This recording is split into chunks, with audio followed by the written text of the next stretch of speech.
നമസ്കാരം. ഭരണഘടന revision.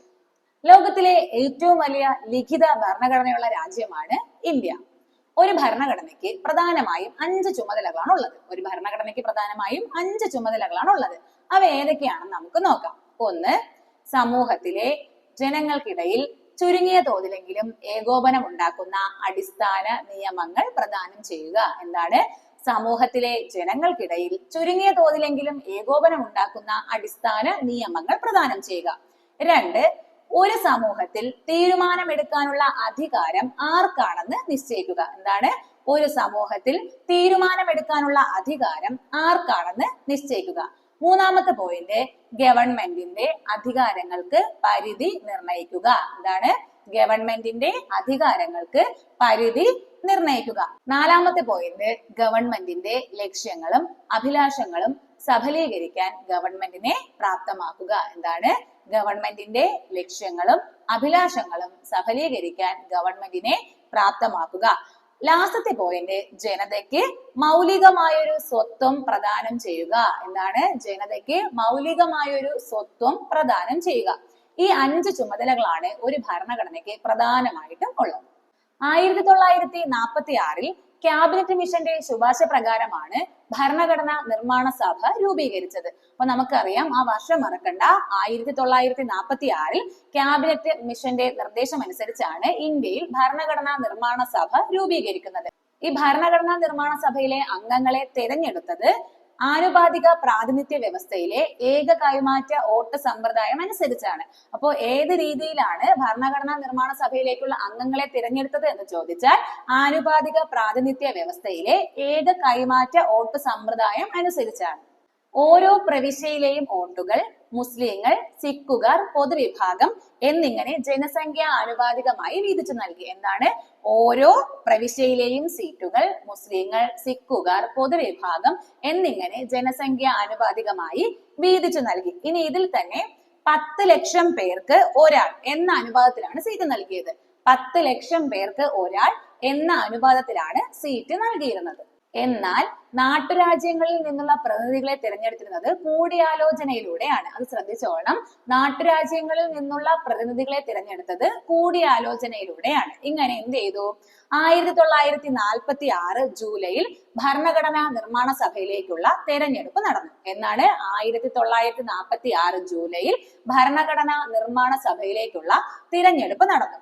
1946 December 9 ഡൽഹിയിൽ വച്ചുള്ള ആദ്യ സമ്മേളനത്തിൽ സച്ചിദാനന്ദ സിൻഹയെ താൽക്കാലിക അധ്യക്ഷനായും തുടർന്ന് ഡിസംബർ 11 നടന്ന ആ സമ്മേളനത്തിൽ ഡോക്ടർ രാജേന്ദ്ര പ്രസാദിനെ സ്ഥിരം അധ്യക്ഷനായും തിരഞ്ഞെടുത്തു. ഈ 2 ആൾക്കാരുടെ പേരും ഈ 2 തീയതിയും നമ്മൾ മറക്കാൻ പാടില്ല. 1946 ഡിസംബർ 9 ഡൽഹിയിൽ വെച്ച് നടന്ന ആദ്യത്തെ സമ്മേളനത്തിൽ സച്ചിദാനന്ദ സിൻഹയെ താൽക്കാലിക അധ്യക്ഷനായും 1946 ഡിസംബർ 11 നടന്ന സമ്മേളനത്തിൽ ഡോക്ടർ രാജേന്ദ്ര പ്രസാദിനെ ഭരണഘടനാ നിർമ്മാണ സഭയുടെ സ്ഥിരം അധ്യക്ഷനായും തെരഞ്ഞെടുത്തു.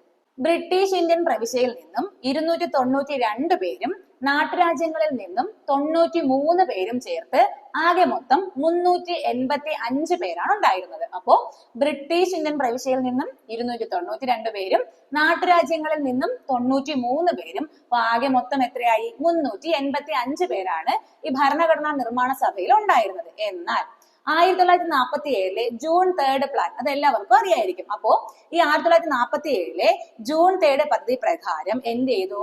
ഇന്ത്യ വിഭജിച്ചു.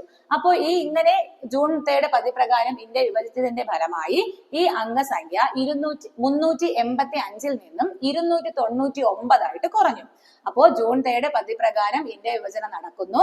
അങ്ങനെ 385 എന്നുള്ള ആ ഒരു സംഖ്യ 299 ആയി കുറയുന്നു. ഇനി നമ്മള് ഓർത്തിരിക്കേണ്ട ഒരു കാര്യമുണ്ട്. പട്ടിക വിഭാഗത്തിൽ നിന്നും എത്ര പേരാണ് ഭരണഘടനാ നിർമ്മാണ സഭയിൽ ഉണ്ടായിരുന്നത്? ഇപ്പൊ നമ്മൾ സ്ഥിരമായി കണ്ടുവരുന്ന ഒരു ചോദ്യമാണ്. 28 പേരാണ് പട്ടിക വിഭാഗത്തിൽ നിന്നും ഭരണഘടനാ നിർമ്മാണ സഭയിൽ ഉണ്ടായിരുന്നത്. അപ്പൊ നമ്മുടെ ഇന്ത്യ വിഭജനമൊക്കെ കഴിഞ്ഞു. അപ്പൊ ആ ഒരു ഇനി അടുത്ത് വരുന്നത് നമ്മുടെ അവിഭക്ത ഇന്ത്യ. അപ്പൊ നമ്മുടെ പാക് വിഭജനത്തിന് ശേഷം അവിഭക്ത ഇന്ത്യയുടെ ആദ്യത്തെ ഭരണഘടനാ നിർമ്മാണ സഭയുടെ സമ്മേളനം എന്നാണ് എന്ന് ചോദിച്ചാൽ 1947 ഓഗസ്റ്റ് 13 14. നമുക്കറിയാം 1947 ഓഗസ്റ്റ് 15 ഇന്ത്യ സ്വാതന്ത്ര്യമാവുന്നുണ്ട്. അപ്പൊ പാക് വിഭജനത്തിന് ശേഷം അവിഭക്ത ഇന്ത്യയുടെ ആദ്യ സമ്മേളനം നടന്നത് 1947 ഓഗസ്റ്റ് 14 അതിനുശേഷം 1949 നവംബർ 26 എല്ലാവർക്കും അറിയാവുന്ന ഡേറ്റ് ആണ്. ഭരണഘടനയെ അംഗീകരിക്കുന്നു. ഈ ദിവസം എത്ര പേരാണ് ആ ഭരണഘടനാ നിർമ്മാണ സമിതിയിൽ ഉണ്ടായിരുന്നത് എന്ന് ചോദിച്ചാൽ 284. ഈ ഒരു 284 ഒരു പ്രത്യേകത കൂടിയുണ്ട്. നമ്മുടെ ഭരണഘടന അംഗീകരിച്ച ദിവസം നമ്മുടെ ഭരണഘടനയിൽ ഒപ്പുചാർത്തിയതും ഈ 284 പേരാണ്. ഇതും ഒരു ക്വസ്റ്റ്യൻ ആയിട്ട് വരാം. 284 പേരാണ് ഭരണഘടനയിൽ ഒപ്പുചാർത്തിയത്. അത് 1949 നവംബർ 26 ഭരണഘടന അംഗീകരിക്കുന്ന ദിവസം ഭരണഘടനാ നിർമ്മാണ സഭയിൽ സന്നിഹിതരായിരുന്നവരും ഈ 284 പേരാണ്. ഭരണഘടനാ നിർമ്മാണ സഭ ഭരണഘടന തയ്യാറാക്കാൻ എടുത്തത് 2 വർഷവും 11 മാസവുമാണ്. 2 വർഷവും 11 മാസവും. ഇതില് 165 ദിവസങ്ങളിലാണ് ഭരണഘടനാ നിർമ്മാണ സഭ സമ്മേളിച്ചിട്ടുള്ളത്. ഈ ദിവസങ്ങളുടെ എണ്ണം ഓർത്തു വെച്ചേക്ക. 165 ദിവസങ്ങളിലായിട്ടാണ് ഭരണഘടനാ നിർമ്മാണ സഭ സമ്മേളിച്ചിട്ടുള്ളത്. ഇനി നമുക്ക് ഭരണഘടനാ നിർമ്മാണ സഭയിലെ പ്രധാനപ്പെട്ട കമ്മിറ്റികളും അവയുടെ ചെയർമാൻമാരും ആരൊക്കെയാണെന്ന് നോക്കാം. ആദ്യം നമ്മൾ പറയാൻ പോകുന്നത് drafting committee. Drafting committee chairman ആരാണ്? Doctor BR Ambedkar. നമുക്ക് അറിയാവുന്നത് തന്നെയാണ് ഡ്രാഫ്റ്റിംഗ് കമ്മിറ്റി. ഡ്രാഫ്റ്റിംഗ് കമ്മിറ്റിയുടെ ചെയർമാൻ ഡോക്ടർ BR അംബേദ്കർ. ഇനി നമ്മൾ പറയാൻ പോകുന്നത് ഒന്ന് മൗലികാവകാശ കമ്മിറ്റിയും അതുപോലെ ഒന്ന് അഡ്വൈസറി കമ്മിറ്റിയും. ഒന്ന് മൗലികാവകാശ കമ്മിറ്റി അതുപോലെ ഒന്ന് അഡ്വൈസറി കമ്മിറ്റി. ഈ 2 കമ്മിറ്റികളുടെയും ചെയർമാൻ സർദാർ വല്ലഭായ് പട്ടേലാണ്. അപ്പോ നമ്മുടെ മൗലികാവകാശ കമ്മിറ്റിയുടെയും അഡ്വൈസറി കമ്മിറ്റിയുടെയും ചെയർമാൻ സർദാർ വല്ലഭായ് പട്ടേലാണ്. ഇനി മൗലികാവകാശ കമ്മിറ്റിക്ക് ഒരു സബ് കമ്മിറ്റി ഉണ്ട്. അതിനെ മൗലികാവകാശ സബ് കമ്മിറ്റി എന്ന് പറയും. ആ കമ്മിറ്റിയുടെ ചെയർമാൻ ആരാണെന്ന് ചോദിച്ചാൽ JB കൃപലാനി. അപ്പൊ എന്താണ് ഫണ്ടമെന്റൽ റൈറ്റ്സ് കമ്മിറ്റി അല്ലെങ്കിൽ മൗലികാവകാശ കമ്മിറ്റിയുടെ അതിന്റെ സബ് കമ്മിറ്റി, ആ സബ് കമ്മിറ്റിയുടെ ചെയർമാൻ ആരാണെന്ന് ചോദിച്ചാൽ ആരാണ്? JB Kripalani.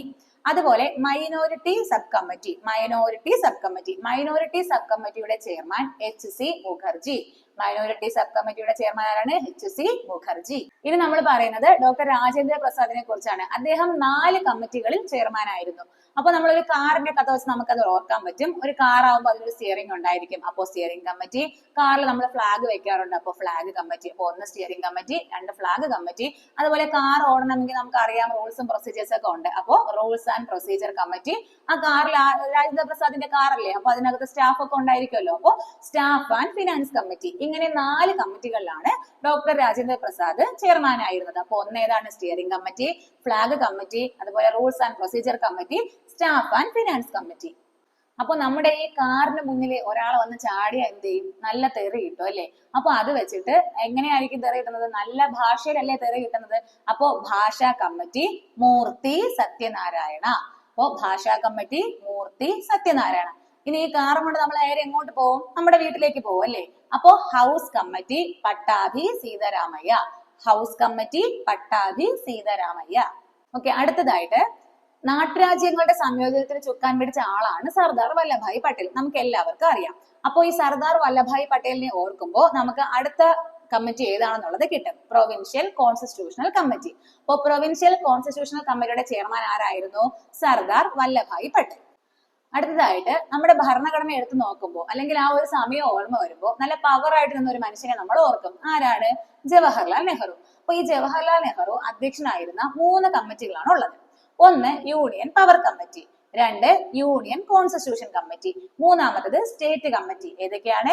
Union constitution committee, union power committee, അതുപോലെ സ്റ്റേറ്റ് കമ്മിറ്റി.